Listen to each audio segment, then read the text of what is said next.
अस्सलाम वालेकुम। Welcome to my channel Urdu centre voice. तमाम वीडियो अपडेट्स के लिए उर्दू सेंटर वॉइस को सब्सक्राइब करके बेल नोटिफिकेशन को ऑन कर दें। तो आइए सुनते हैं आज की वीडियो में एक पुरअसरार कहानी। स्कूल के दिन ख़त्म होने वाले थे। क्लास में हर तरफ उदासी फैली हुई थी। हर किसी को स्कूल छोड़ने का दुख था। आंखें उदास थी, ख़ास तौर पर अस्मा की आंखें अफसरदा थीं। अस्मा हमारी क्लास में सबसे ज़हीन और ख़ूबसूरत लड़की थी। 2 साल हुए थे वो हमारी क्लास में आई थी और फिर देखते ही देखते वो मेरे दिल में बस गई। उसे देखे बगैर जब मुझे चैन नहीं आता तो एक दिन मैंने समझ लिया कि अस्मा से मुझे मोहब्बत हो गई है, लेकिन कभी कहने की हिम्मत नहीं की थी। डरता था कि कहीं बुरा ना मान जाए। आज स्कूल में आखिरी दिन था। आज तो मैं अस्मा को कहकर ही रहूँगा। अभी मैं ये सोच ही रहा था कि सर कासिम की आवाज़ ने मुझे चौंका दिया। अस्सलाम वालेकुम स्टूडेंट्स। जैसा कि आप सब जानते हैं कि आज स्कूल में आप सबका आखिरी दिन है। आप सबको स्कूल छोड़ने का दुख तो होगा, लेकिन हमारी दुआ है कि आप सब अपनी ज़िंदगी में खूब तरक्की करें और आगे बढ़ें। इसके साथ ही मेरा इरादा है कि एक ऐसा प्रोग्राम हो जाए जो हम सब के लिए यादगार रह जाए, जिसे हम सब बरसों याद रखें और ये हसीन यादें हम सबको एक दूसरे की याद दिलाती रहेंगी। जी सर, पूरी क्लास बैक वक्त बोली। सर कासिम ने मुझे पुकारा। जी सर, आपका क्या ख्याल है? जी सर, अच्छा ख्याल है। हम सब के पास आपकी सबक आमोज़ बातें होंगी। मैंने कनखियों से अस्मा की तरफ देखा। तो डन, परसों हम सब खंडरा हवेली देखने चल रहे हैं। आप सब तैयार होकर आएँ। सर, खंडरा हवेली के मुतालिक कुछ लोगों से सुना है कि वो आसेब ज़दा है, अस्मा ने कहा। अरे ऐसा नहीं, लोगों का खाम ख्याल है। हवेली के साथ साथ सारा इलाका बहुत खूबसूरत है। आप सब लोग बहुत इंजॉय करेंगे। फिर थोड़ी देर बाद सारे स्टूडेंट्स बाहर निकलने लगे। मैं भी बाहर जा रहा था कि मुझे लगा कि जैसे अस्मा ने मुझसे कुछ कहा हो। मैंने फ़ौरन मुड़कर देखा, लेकिन अस्मा वहाँ नहीं थी। मैंने खुद को मलामत की। कितना अजीब हो गया हूँ मैं कि हर तरफ मुझे अस्मा दिखाई देती है। ट्रिप पर ज़रूर अस्मा को हाले दिल सुनाऊंगा। घर पहुंचकर हमेशा की तरह मैं अपने बिस्तर पर जाकर लेट गया। अदनान, मत जाना खंडरा हवेली में, मत जाना। कोई नादीदा आवाज़ गूंजी। अदनान, प्लीज़ मुझे बचा लो, मैं मरना नहीं चाहती। अस्मा, मेरी चीख बेसाख्ता थी। क्या हुआ बेटा? मेरी वालिदा दौड़ी चली आई। क्या हुआ अदनान बेटा, कोई डरावना ख्वाब देखा है? हाँ अम्मी, बहुत बुरा ख्वाब देखा है। बेटा दरूद पाक पढ़कर सो जाओ, अम्मी ने मुझसे कहा। जी अम्मी। सुबह उठा तो मेरी तबीयत हशाश बशाश थी। वक्त मसरूफियत में गुजरा। सामान पैक करके मैं दोस्तों से मिलने के लिए अभी घर से निकला ही था कि जैसे मेरी आंखों ने वो मंजर देखा जैसे क़यामत का मंजर हो। मेरे रग रग में अजियत भर गई। अस्मा रिजवान के साथ थी और दोनों खुशगपियों में मसरूफ़ जा रहे थे। रिजवान ने तो कभी बताया नहीं। मैंने खुद कलामी की। अस्मा और रिजवान एक दूसरे का हाथ पकड़े हुए थे। हाय अदनान, रिजवान की चहकती आवाज़ सुनाई दी। हाँ, मैं चौंका। कैसा है तू, नज़र नहीं आता? रिजवान ने शिकवा किया। बस यहीं होता हूँ, मैं ज़बरदस्ती मुस्कुराते हुए बोला। और सुनाओ अस्मा, क्या हो रहा है? मैंने अस्मा से कहा। तुम और रिजवान साथ साथ? तुम दोनों की तो बिल्कुल नहीं बनती थी ना? हाँ यार, रिजवान मुस्कुराया। रिजवान की आवाज़ में खुशी थी और मेरा दिल कर रहा था कि खुद को शूट कर दूं। फिर मैंने अस्मा की तरफ देखा। उसकी तो आंखों में सितारे रोशन थे। फिर मैंने सोचा क्यों ना उसकी खुशी बर्बाद कर दूं, मगर मैंने ज़बरदस्ती मुस्कुराते हुए बोला, मुबारक हो तुम दोनों को। ट्रीट कब दे रहे हो? क्यों नहीं, ज़रूर देंगे। ट्रिप पर ज़बरदस्त सी ट्रीट ले लेना। ठीक है, फिर मिलते हैं। ये कहकर मैं लंबे लंबे डग भरता चला गया। मैं घर पहुंचा तो मेरी अम्मी बरामदे में बैठी थीं। मैं पास से गुजर रहा था कि मुझे ज़ोर का चक्कर आया और मैं बेहोश होकर गिर पड़ा। अदनान, क्या हुआ तुम्हें? नौरीन, बेटा नौरीन, वो चिल्लाई। डॉक्टर को फ़ोन करो, अदनान को क्या हो गया है? हाय मेरा बेटा, बेटा आंखें तो खोलो। माँ सिसक पड़ी। डॉक्टर के आते ही अम्मी बोली, डॉक्टर साहब क्या हुआ है मेरे बेटे को? कुछ नहीं, शायद इन्हें कोई सदमा पहुंचा है। मेरे बेटे को क्या सदमा हो सकता है डॉक्टर साहब? ये तो बहुत खुश रहता है। डॉक्टर साहब, कोई ख़तरे की बात तो नहीं है ना? नहीं, आप फिक्र ना करें, کچھ دوائیں لکھ کر دے رہا ہوں, آپ انہیں وقت پر دیتے رہنا. ٹھیک ہے ڈاکٹر صاحب, امی نے بولا.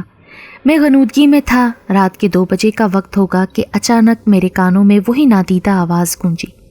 مات آؤ کھنڈرا حویلی, مجھے بچاؤ عدنان, پلیز مجھے بچاؤ. اسما. اور میں پھر گھبرا کر اٹھ بیٹھا. یہ خواب کوئی سچ تو نہیں, یہ مجھے کیوں دکھائی دے رہا ہے؟ اوہ میں کیا کروں؟ اگر امی کو بتاتا ہوں تو وہ جانے نہیں دیں گی, دوستوں کو بتاؤں گا تو وہ مذاق اڑائیں گے. ضروری نہیں کہ یہ خواب سچ ہو, خواب تو خواب ہوتے ہیں نا. میں نے خود کو تسلی دی اور درود پاک پڑھ کر سو گیا. اگلی صبح ہنگامہ خیز تھی. ناشتہ کرنے کے بعد جب میں گھر سے نکلنے لگا تو امی بولی, عدنان بیٹا اپنا خیال رکھنا, وہاں پہنچ کر ضرور موبائل سے خیریت کی خبر دینا, اور ہاں کوئی الٹی سیدھی حرکت مت کرنا. امی میں کوئی دودھ پیتا بچہ تھوڑی ہوں. اچھا اب میں چلتا ہوں, پہنچتے ہی آپ کو کال کر دوں گا, فکر نہ کریں. اچھا بیٹا, فی امان اللہ. اللہ حافظ امی. سارے اسٹوڈنٹس اسکول پہنچ چکے تھے. جب میں نے اسکول میں قدم رکھا تو ایک نے کہا, عدنان کہاں رہ گئے تھے, چلو بس میں بیٹھو. اسکول کی بس کھنڈرا حویلی کی طرف رواں دواں تھی. سب ہنسی مذاق میں لگے ہوئے تھے, لیکن میں سب سے الگ بیٹھا تھا. میرے ذہن میں وہ خواب اور اسما کی چیخ گونج رہی تھی. شام تک ہم سب کھنڈرا حویلی کے پاس پہنچ چکے تھے. وہاں ہوٹل پہلے سے بک تھا. رضوان, عاصم اور مجھے ایک ہی کمرہ ملا. سونیا اور اسما ایک کمرے میں تھیں. سونیا اسما سے کہہ رہی تھی, یار یہ عدنان کو کیا ہوا ہے, بہت چپ چپ ہے. پتہ نہیں, میں نے تو نوٹس نہیں لیا. اسما نے لاپرواہی سے جواب دیا. میرے علاوہ اس کو کون نوٹس کرتا ہے, سونیا شرارت سے بولی. رات کے 2 بجے کا وقت تھا اور میں گہری نیند میں تھا کہ مجھے وہی نادیدہ آواز سنائی دی. تمہیں منع کیا تھا کہ مت آؤ, اب تم سب مارے جاؤ گے. میں گھبرا کر اٹھ بیٹھا. کیا راز ہے آخر اس خواب میں؟ میں سوچ سوچ کر تھک گیا. تھوڑی دیر کے لیے میں باہر نکل آیا تاکہ کھلی ہوا میں سانس لے سکوں کہ اچانک مجھے محسوس ہوا کہ میرے پیچھے کوئی کھڑا ہے. میں نے مڑ کر دیکھا تو کوئی بھی نہیں تھا. پھر میں کمرے میں واپس آیا اور سو گیا. صبح ناشتے سے فارغ ہو کر سب لوگ حویلی دیکھنے گئے. حویلی بہت شاندار تھی. اس کا ایک حصہ بند تھا جہاں لکھا ہوا تھا یہاں آنا منع ہے. اسما نے کہا, سر یہ جگہ کھولے نا, مجھے تو لگتا ہے یہ کوئی خاص جگہ ہے. نہیں بیٹا, جب لکھا ہوا ہے کہ منع ہے تو اسے کھولنا ٹھیک نہیں نا. جی سر, وہ کہنے لگی, مگر اس کے دل میں یہ بات بیٹھ گئی تھی کہ آخر یہاں کیا ہے. خیر سب نے بہت انجوائے کیا. رات ہوئی اور میں کھانا کھا کر سو گیا. وہی وقت وہی آواز مجھے پھر سنائی دی. نیند اڑ چکی تھی. مجھے حیرت کا جھٹکا تب لگا جب دیکھا کہ رضوان بستر پر نہیں تھا. کہاں جا سکتا ہے یہ؟ میں پریشان ہو گیا. باہر گیا ہوگا, ابھی آ جائے گا, میں نے سوچا. ادھر رضوان اور اسما کھنڈرا حویلی کی طرف بڑھ رہے تھے. اسما, کیا ہمیں جانا چاہیے اتنی رات میں؟ رضوان خوفزدہ تھا. او کم آن یار, تم مجھ سے پیار کرتے ہو نا, تو پھر چلو ہم دیکھیں تو صحیح اس میں کیا ہے.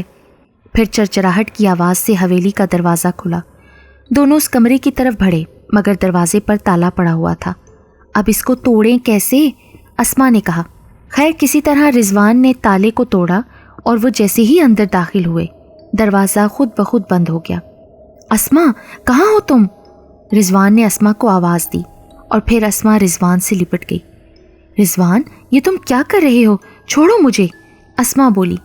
رضوان نے وہاں اسما کی عزت لوٹی, گلا دبا کر مار دیا اور پھر واپس آ گیا.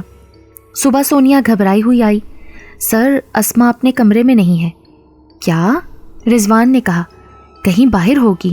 میں نے کہا نہیں, میں نے ہر جگہ دیکھ لیا, وہ کہیں بھی نہیں ہے. سونیا بولی. صبح سے دوپہر ہو گئی, سب پریشان تھے. ہر جگہ اسما کو ڈھونڈا گیا مگر وہ نہ ملی. سر کھنڈرا حویلی کے پاس سے اسما کا یہ ایئرنگ ملا ہے. عاصم دوڑتا ہوا آیا. ہاں یہ تو اسما کا ہی ہے. سونیا تمہیں کچھ پتا ہے اسما کب باہر گئی تھی؟ نہیں سر, رات کو تو ہم دونوں اپنے بستر پر لیٹ گئے تھے, اس کے بعد مجھے کچھ پتا نہیں, سونیا نے کہا. شام کے بعد رات ہو گئی, اسما کا کہیں پتا نہیں تھا. سبھی بے چین تھے, مجھے نیند نہیں آ رہی تھی. رات کا تیسرا پہر شروع ہو چکا تھا. اچانک مجھے محسوس ہوا کوئی آواز دے رہا ہے. میں اٹھ بیٹھا. واضح آواز تھی. عدنان تم سو رہے ہو؟ مجھے بچایا کیوں نہیں؟ اوہ نہ جانے میرے کان کیوں بج رہے ہیں. میں نے پھر سوچا. मैं सोने की कोशिश करने लगा मगर नींद मेरी आंखों से कोसों दूर थी। उसी वक्त एक हेौला कमरे में दाखिल हुआ और उसने नुस्वानी सूरत इख्तियार कर ली।